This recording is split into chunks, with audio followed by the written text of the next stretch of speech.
तो कन्वेंस का सबसे पहला जो साइकोलॉजिकल तरीका होता है वो ये है कि आप व्यक्ति के जीवन के अभाव को तलाशने का प्रयास करो कि उसके जीवन में क्या अभाव है। अगर पैसा रखता है तो समय नहीं होगा, अगर समय है तो पैसा नहीं होगा, और अगर दोनों नहीं हैं तो बहुत ज़्यादा फंसा हुआ होगा, बहुत ज़्यादा मजबूर होगा। समझ रहे हैं बात? और इन सब की अगर उसे चिंता नहीं है तो सम्मान का अभाव होगा, उसे कहीं ना कहीं सम्मान चाहिएगा, उसके जीवन में प्रेम का अभाव होगा, अपनेपन का अभाव होगा, कोई ना कोई अभाव उसके जीवन में आपको ज़रूर मिलेगा, ढूंढना आपको पड़ेगा। और इसीलिए हमारे बिजनेस में फॉलोअप बनाए। उन फॉलोअप में जब हम बात करते हैं तो हमें समझ में आता है कि इस व्यक्ति के जीवन में क्या चल रहा है और कहाँ इसके जीवन में अभाव है और कहाँ हमें चोट करनी चाहिए। इसलिए हमारे गुरुजी कहा करते थे कि फॉलोअप में सामने वाले को ज़्यादा सुनो,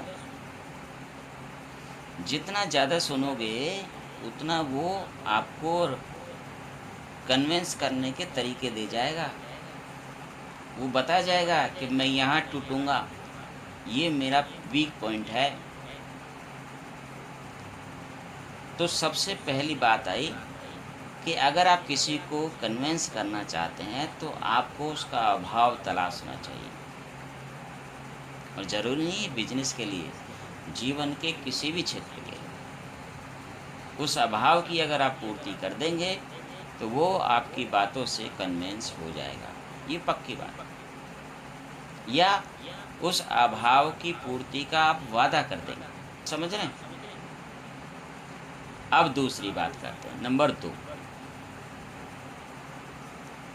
पहला हमने जान लिया अभाव, यानी कि राइट रीजन क्या है, इंग्लिश में इसको बोलते हैं राइट रीजन, सही कारण क्या है अभाव का, वो हमने जान लिया।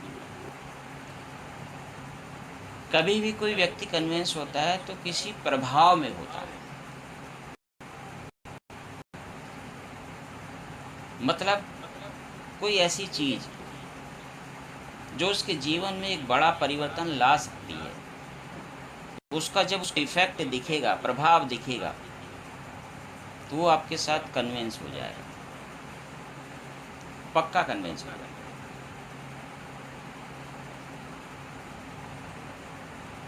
तो दूसरी चीज है प्रभाव, यानी कि हम जो उसके सामने प्रपोजल रख रहे हैं उसके जीवन में उस प्रपोजल से क्या प्रभाव पड़ने वाला है, क्या चेंज होने वाला है।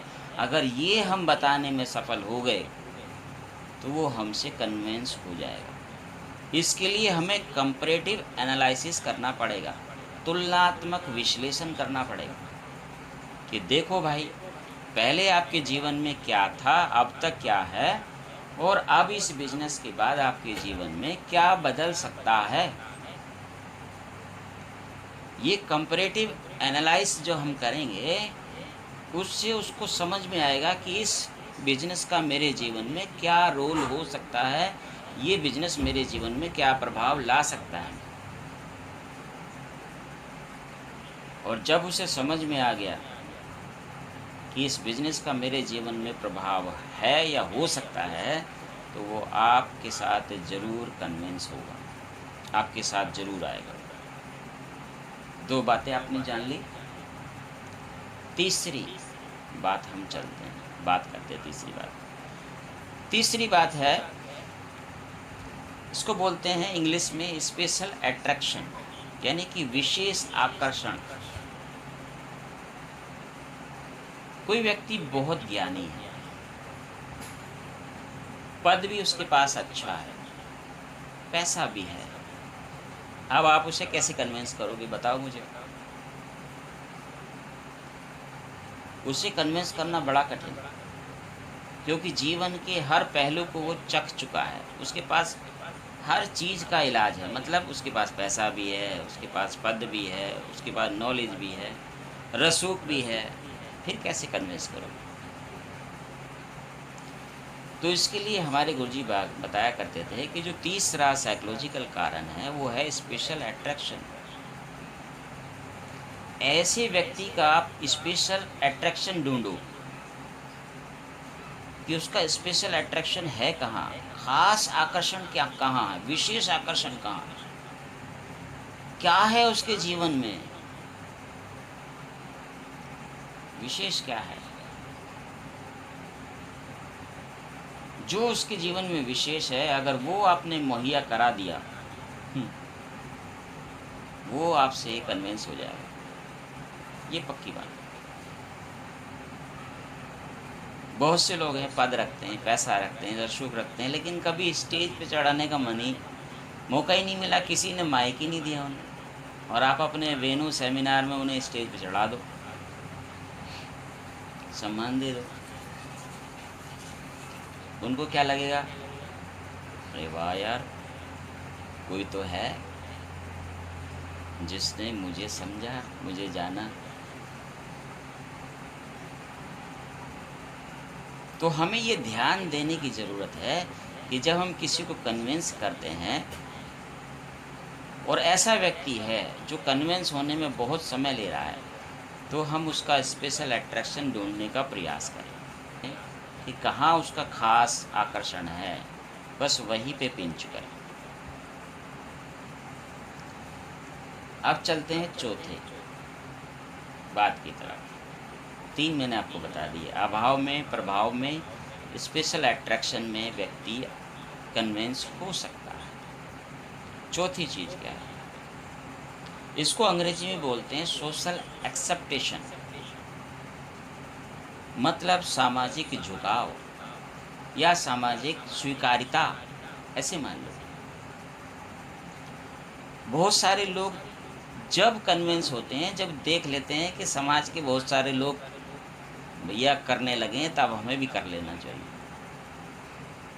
आप समझ रहे हैं? जैसे मान लो मैं हूँ, मैं कहता हूँ नहीं जी मुझे ये बिजनेस नहीं करना, और मैं आपकी बात मान ही नहीं रहा, किसी भी तरीके से नहीं मानना, और स्पेशल आकर्षण का भी तरीका आपने अपना लिया, फिर भी नहीं मानना आप, तो अब आप क्या करोगे? मेरे आसपास के लोगों को उठाओ, ज्वाइन कराओ, कामयाब बनाओ। और जब मेरे आसपास के लोग कामयाब होंगे तो मुझे लगेगा यार सब करने लगे, मैं ही रह गया, शायद मुझे भी कर लेना चाहिए। मतलब समाज का एक बहुत बड़ा वर्ग इस चीज़ में आ गया और मैं पीछे रह गया।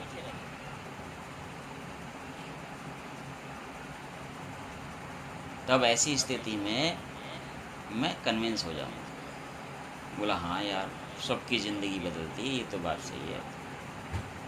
मतलब मिथ्या नहीं है, जो ये बात कह रहे थे ये झूठी नहीं है। देखो मेरे पड़ोस में रामू की भी बदली है, सामू की भी बदली है, महेश की भी बदली है, दिनेश की भी बदली है। जब कई सारे लोगों की मैं देख लेता हूँ ना समाज में स्थिति बदली हुई, तो मैं कन्विंस हो जाता हूँ।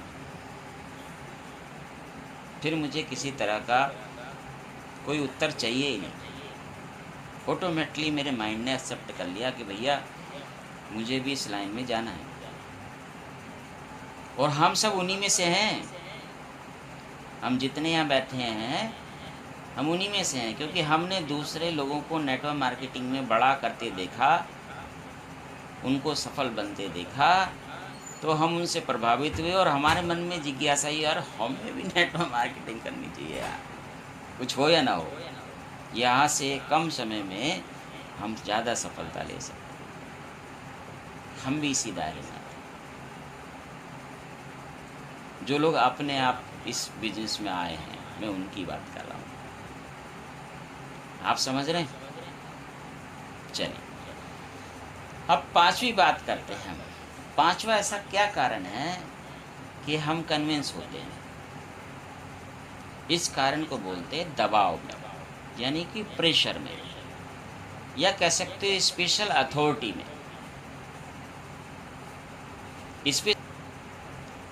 लेकिन जो स्पेशल अथॉरिटी है, ये जो दबाव है, ये हर जगह नहीं चलता, ये कुछ विशेष लोगों पे चलता है। जहाँ पे आप दिल से जुड़े होते हैं, भावना से जुड़े होते हैं या किसी और विषय से जुड़े होते हैं, और जहाँ व्यक्ति आपका आदर करते हुए आपको मना कर ही नहीं सकता। आप समझ रहे हैं? तो वहाँ सवाल का कोई सवाल ही नहीं। इसको बोलते हैं फेस वैल्यू। और आपने सुना भी है कि फेस वैल्यू से आते हैं जी लोग। हाँ, आते हैं। इसी को बोलते हैं स्पेशल अथॉरिटी, यानी कि दबाव में। यार हम इनको मना नहीं कर सकते, यार मेरा साला लेके आया है, मना नहीं कर सकता, मेरा जीजा लेके आया है, मना नहीं कर सकता, है ना? आप समझ रहे हैं?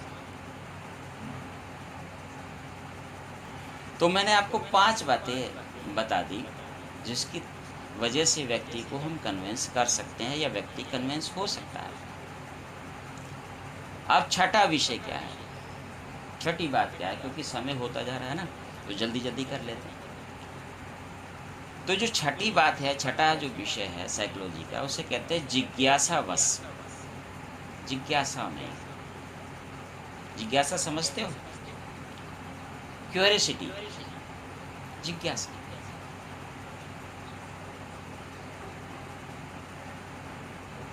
बहुत सारे लोग यहाँ ऐसे बैठे होंगे जिनको इस बिजनेस में आने से पहले यही नहीं पता होगा कि क्रिप्टो भी कोई चीज़ है, कोई शब्द है। बहुत सारे लोग ऐसे भी बैठे होंगे जिन्होंने ब्लॉकचेन, क्रिप्टो करेंसी, बिटकॉइन का नाम पहली बार सुना जब किसी ने उन्हें प्लान दिया।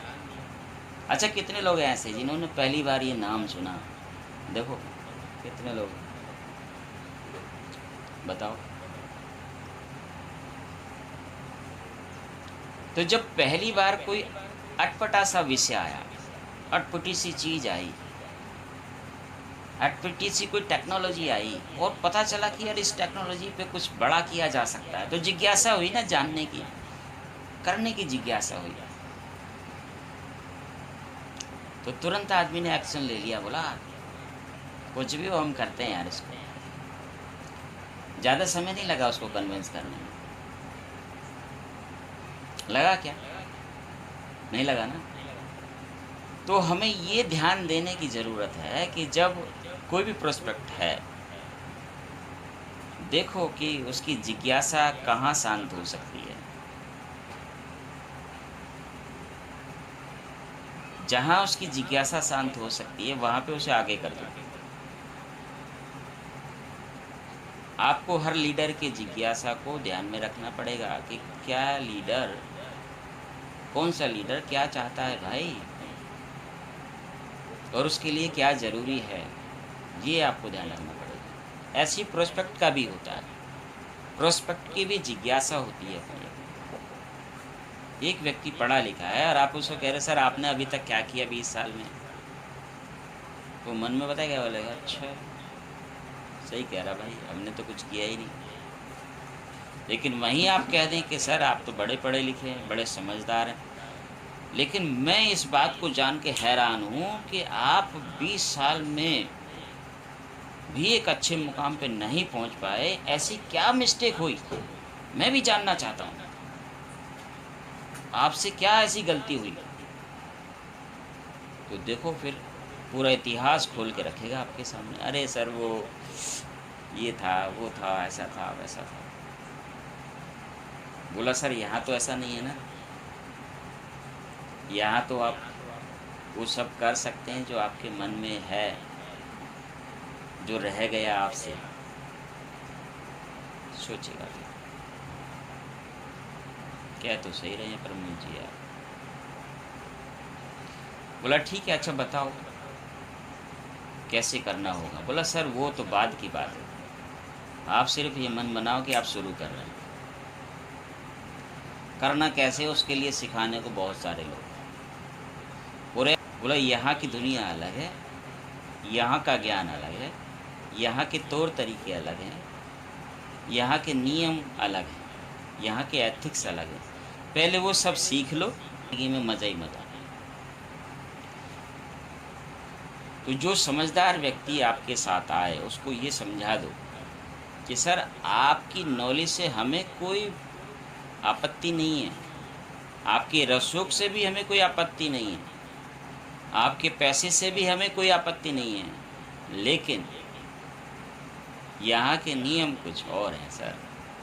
पहले आप यहाँ के नियम सीख लें, उसके बाद फिर आप अपने जो भी इसमें मिक्स करना चाहेंगे वो कर सकते हैं।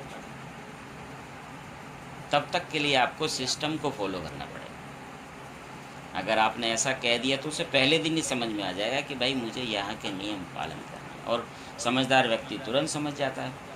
समझदार था ना। चलिए अब अगला मैं आपको लास्ट कारण, हालांकि कारण तो बहुत सारे हैं, लेकिन फिर भी मैं आपको कन्वेंस का एक लास्ट कारण और बता रहा हूँ। इसको कहते हैं विश्वास में, यानी कि ट्रस्ट में, स्पेशल ट्रस्ट। व्यक्ति कन्वेंस हो जाता है जब बिना किसी डिमांड के, बिना किसी स्वार्थ के आप किसी के लिए कुछ करते हैं तन मन और धन से, तो वो व्यक्ति आपके विश्वास में आ जाता है या आप उसके विश्वास में आ जाते हैं, ऐसा मान लो। और ऐसा व्यक्ति आपका कृतज्ञ हो जाता है।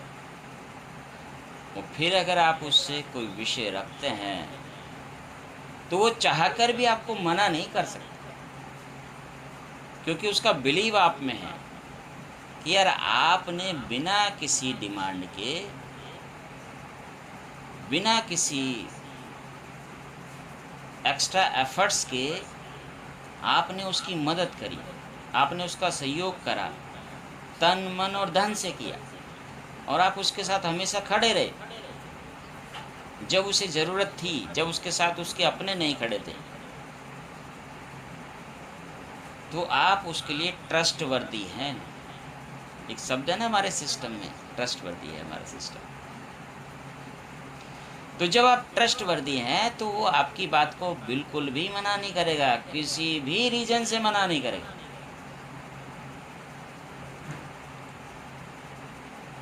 और ऐसे व्यक्ति को आप प्यार से अपने साथ ला सकते हैं।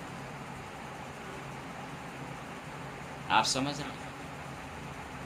तो मैंने आपको यहाँ पे 7 ऐसे तरीके बताए जिससे आप लोगों को कन्विंस कर सकते हैं। हालांकि और भी तरीके हैं, समय हो गया है बहुत, 8:05 के आसपास हो गया है, तो हम चाहते हैं कि समय ज़्यादा आपका ना लिया जाए।